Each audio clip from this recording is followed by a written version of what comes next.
Good evening. This is Joe Fable with your weatherman, bringing you up to date September 10th here at beautiful Wilmington, North Carolina. Today was pretty mild, but expect some changes as we head further into the week as the storm Florence starts to impact our coast. Earlier today, Florence was just a low storm circling way out the Atlantic Ocean, but as of today, Florence has become a Category 4 hurricane, and it is predicted that the storm would have life-threatening impact on the Carolinas. To fully understand this impact, let me show you how hurricanes are formed. The actual scientific name is tropical cyclone, but tropical cyclones occur over the Atlantic Ocean or Eastern Pacific Ocean. They are called hurricanes.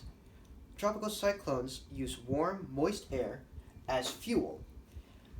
The warm, moist air over the ocean rises upwards, causing an area of low air pressure below, seen here. Air from surrounding areas with high air pressure pushes into the low pressure area. Then that new air becomes warm and moist and rises. As the warm air continues to rise, the surrounding air swirls in to take its place. The whole system of clouds and wind spins and grows, forming a hurricane. Storms that form north of the equator spin counterclockwise, whilst storms south of the equator spin clockwise. This is because of the Earth's rotation on its axis. As the storm system rotates faster and faster, an eye forms in the center where it is very calm and clear with low air pressure. Higher air pressure from above flows down into the eye.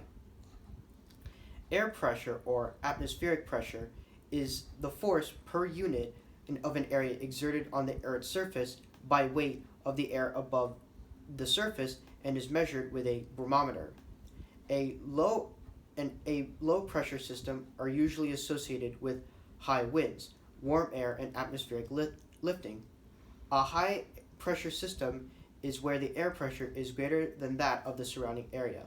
By studying these highs and lows, scientists are able to understand the Earth's circulation patterns and predict weather for daily use in life and navigation.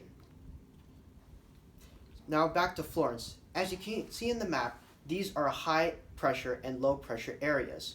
The blue areas are the cold fronts, while the red areas are the warm fronts. Warm weather fronts are zones of transition between two different air masses. Cold front lines bring rain and wind. Warm front red lines bring brief rain followed by warming. Stationary front forms when warm and cold air meet and neither air mass has the force to move the other. Now let's get back to our local weather.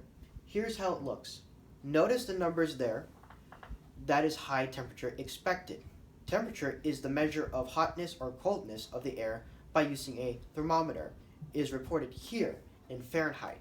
Humidity is the amount of water vapor in the air.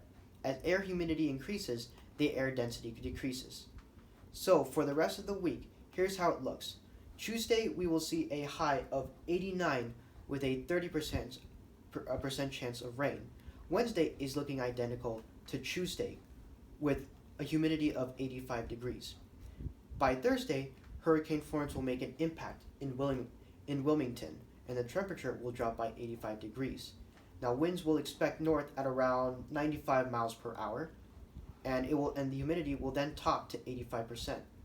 Florence will hover all the way to Friday with the humidity at 99%. Saturday, we'll see some leftovers, and then by Sunday, the sun is back with a high of 87 degrees. So, Wilmington, stay tuned to my channel as I keep you posted on the latest on Florence.